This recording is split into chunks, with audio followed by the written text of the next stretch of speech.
How much do you weigh?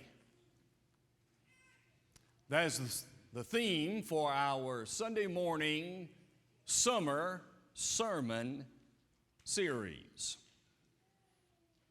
The idea is this: we all weigh more than the scales indicate, often because of the burdens that we carry around in our lives, and we need to think about them.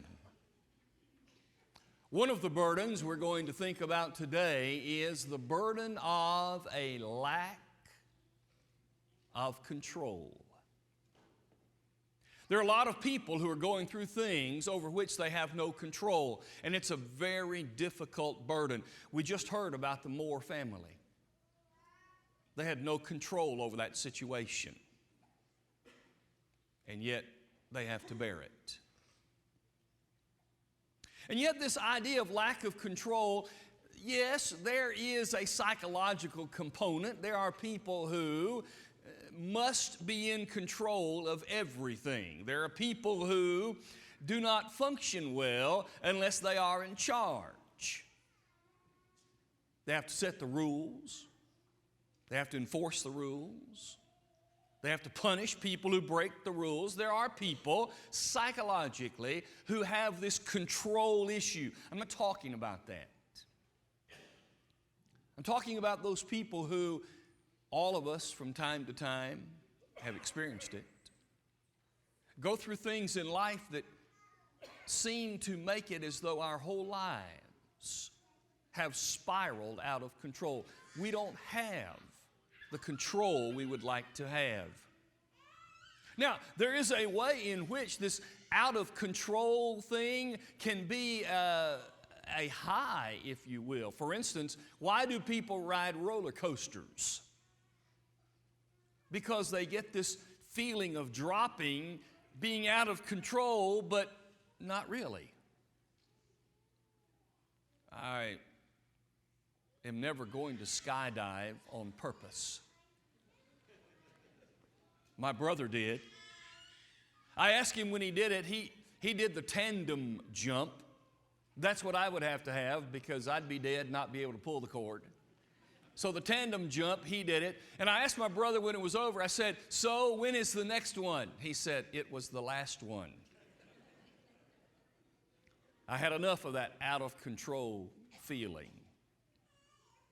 So the idea of being out of control on a roller coaster, or maybe in a race car if you were to drive around a track like Paul Alexander did, or some way in which you get this just on the edge of out of control. Some people enjoy that. That's fun. In some ways it is. I was finishing this up last night, watching the special on the Walinda family. They're called the Flying Walindas. Apparently they're in their 7th generation of tightrope walkers. Nick, tonight, this was in preparation leading up to the event live tonight, apparently is going to tightrope across the Grand Canyon. So would I if I had a parachute. He doesn't even have a net. He is walking across the Grand Canyon on a cable with nothing to catch him if he falls. He was asked last night, "Why do you not have a net? Why don't you work with tethering? Why don't you do something?" He said, "Because it gives me a sense of false security. When I'm walking, it tells me it's okay if you fall because something will catch you. Therefore, I don't focus. So I work without any of that because it causes me to focus." Last night, he recreated the walk that killed his great-grandfather Carl in 1973. Working without a net, and without tethering. When you go to the edge of the Grand Canyon or the edge of a high building, and that little bit of adrenaline rush of looking over, there are people who live for that. But the kinds of things that people carry around in burdens, where they are out of control of their lives, maybe because their finances are in a mess, maybe because the boss at work is impossible. Maybe they're not even sure they're going to be able to keep their jobs. These are burdens of a lack of control. So how do you deal with it? How do you handle it? How do you work through it? Turn, if you will, to the book of Job, and we'll simply spend our time there noticing a man who knows what it's like to deal with an out-of-control life. Let's first of all notice that Job had a controlled life. Job was in control of his life spiritually. Look at Job chapter 1 and verse 1. God called him a man who was blameless and upright, who feared God and shunned evil. This man was spiritually where he needed to be. In fact, he was so concerned about his and his family's spiritual faithfulness. Look at verse 5. When his children would have feasting days, he would offer sacrifices on their behalves, thinking this, verse 5, it may be that my sons have sinned and cursed God in their hearts. So Job spiritually was in control of his life. Physically, materially, Job was in control of his life. Look at verse 2. He had 7 sons, 3 daughters. Look at verse 3. His possessions were 7,000 sheep, 3,000 camels, 500 yoke of oxen, 500 female donkeys, and a very large household. Physically, he had everything that he needed. He had far greater than what he needed. Materially, he was in control. In fact, it was said of Job, verse 3, he was the greatest of all the people of the East.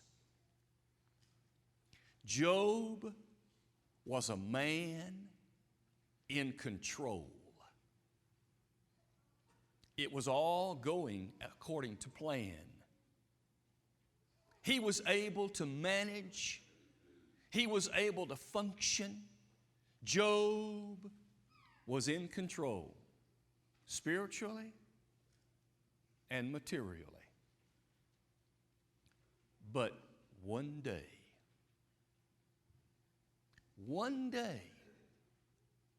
Job's life spiraled out of control. In fact, look at verse 6 of chapter 1. There was a day. We don't understand, I don't understand, maybe you do. I don't understand everything that happens starting in verse 6 through about verse 12. I know what it says. It says that there was a day when all the sons of God came to present themselves to him, and Satan was among them. I got to tell you, when I think about the sons of God, Satan does not come to mind. And yet, didn't God create him? Yes. Therefore, by creation, he is a son of God, not by action. The best we can know, the best maybe we can figure, is that this son of God, Satan, who had one time decided, I don't like my place, I think I'll take God's place. And he caused a rebellion, and in that rebellion he was kicked out of heaven. Revelation 12, 7 through 9 seems to indicate that. He's the Son of God by creation, but he was kicked out because of his action. And how is it that God would allow Satan in his presence anyway? I don't know. Maybe they didn't meet in heaven where there is nothing there that is evil. But I know this. When Satan came before the Lord, it is fascinating to me that the God of heaven introduced Satan to Job. Isn't that interesting? Have you considered my servant Job? Not another one like him. In other words, Satan, have you checked out Job? There is nobody more in control of his life than is Job. Yeah, but he has to. Because you are protecting him. He has to be faithful because you won't let anything get out of control. It's not Job, it's you. God said, oh yeah? I'll take that challenge. He's yours. Do with him whatever you want, but don't you touch his person. And one after another, events began to happen where Job lost every possession he had, every servant he had, and all of his children died. And Job grieved. His life was spiraling out of control. And God said to Satan, have you considered my servant Job? Not another one like him.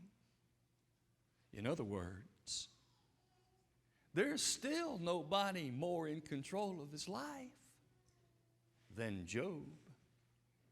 Yeah, but you still have him protected because you said don't touch him. He'll turn on you. God said, I'll take that challenge. Just don't kill him. And the Bible says from the top of the crown of his head to the sole of his feet, Satan put boils all over his body. And he was driven to the ash heap. Not only as a sign of mourning, which was a common sign of the day, where they would take ashes and throw them in the air as a sign of mourning, but apparently the ashes had some kind of help for the pain. And there he would take broken pieces of pottery and scrape from his body those awful boils, which certainly would have created some kind of full body oozing of sickness. And there he sat. His life was out of control. There are people today who have sickness and pain and sorrow,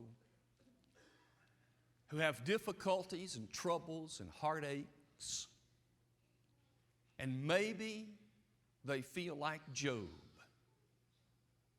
sitting on an ash heap, as though life is scraping them and tearing them up.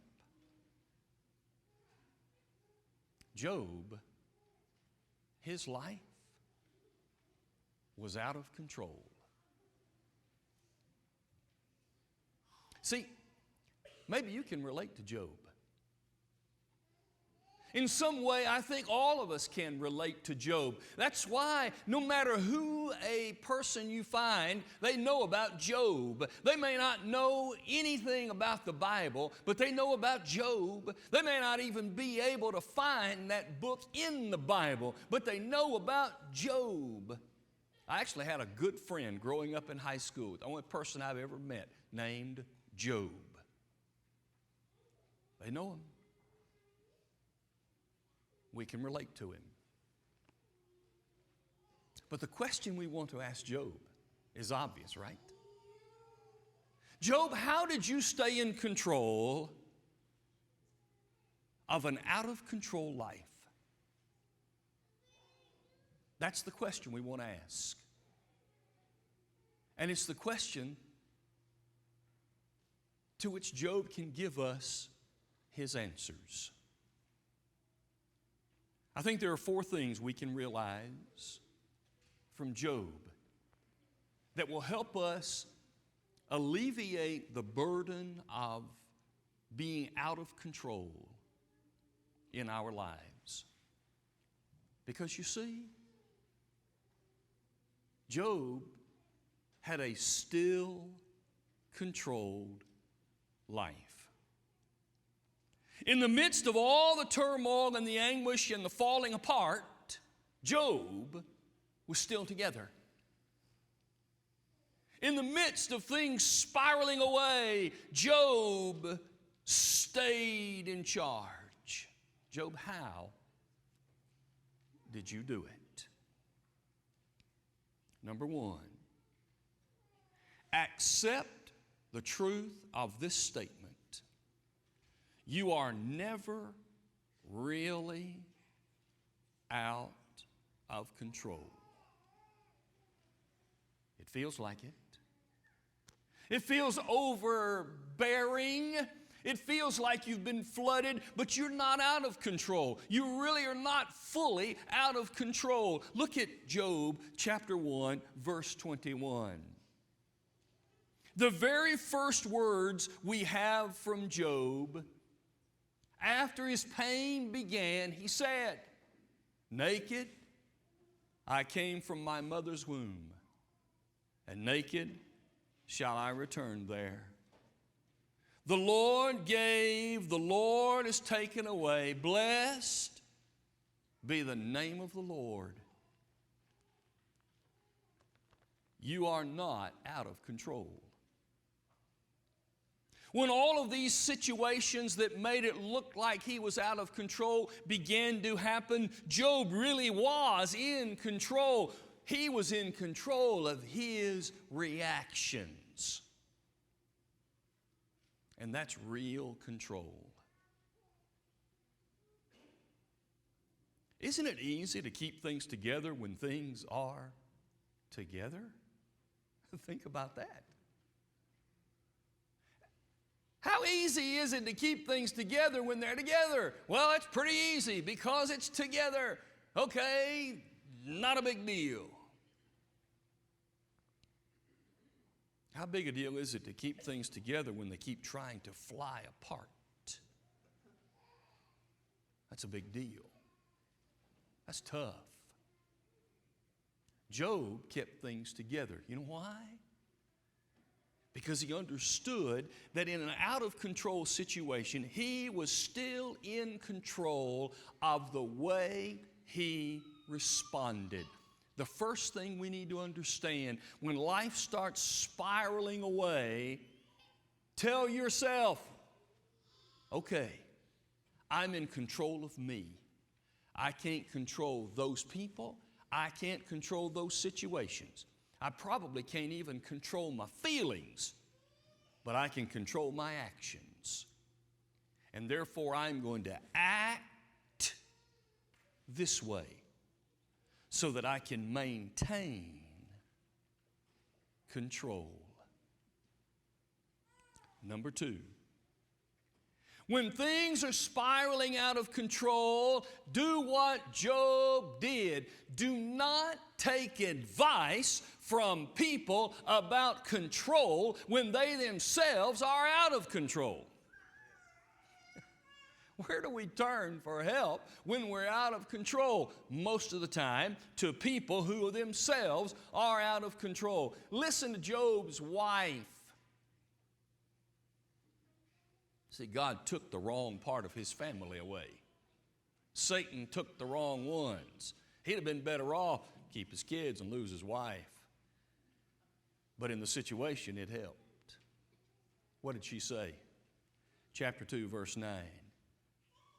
Do you still hold fast your integrity? Curse God and die. Then his friends come on board. His friends come on board, and now they have a few things to say. And what their whole situation is, Job, you're a sinner.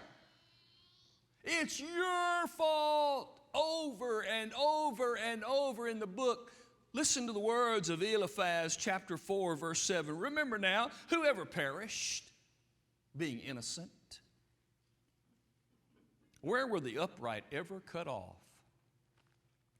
Job, you can say all you want to, but I'm telling you, it's your fault.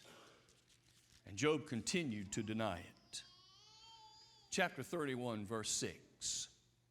Job said, let me be weighed on honest scales, that God may know my integrity. What did his wife say? You still hold on to your integrity? In other words, that's not real smart. Job says, I want the Lord to know my integrity because I'm holding on to it. Don't take advice from people who are out of control about how to be in control of your life. Go search out people who in those situations have it together and get advice from them. Number 3, never turn away from the one who is in control of everything. Look at chapter 1, verse 22. About Job it is stated, in all this Job did not sin nor charge God with wrong. Look at chapter 2, verse 10. In all this Job did not sin with his lips. Look at chapter 42. As the book culminates,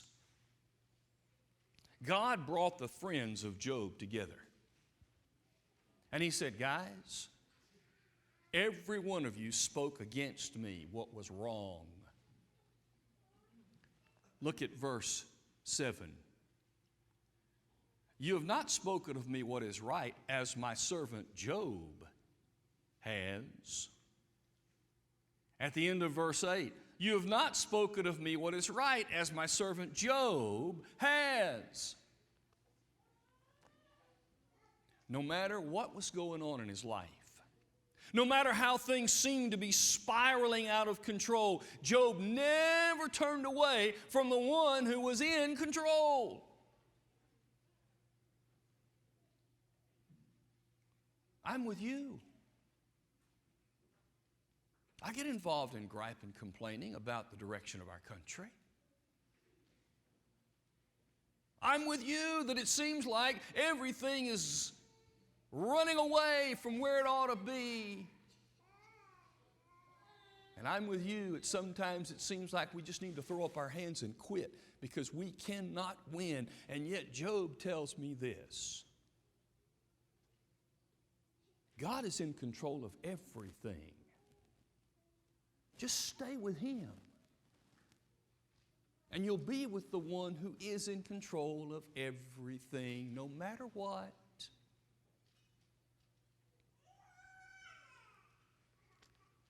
Finally, remember this. Job is giving us some help to help us figure it all out. But Job had what appears to be some problems. When you look at Job, you wonder, how could he be right? Because he questioned God all the time. He claimed to be innocent, and he was. He claimed to be faithful, and he was. But he just kept talking to God. He kept questioning God over and over and over again. I want to know, Lord, give me some help. Look at Job chapter 10. Listen to what he said. Verse 2, show me, Lord, why you contend with me. Look at verse 7. Although you know I am not wicked. He was conflicted. He couldn't figure it out. His friends are telling him it's your fault because of sin, and Job said, wait a minute.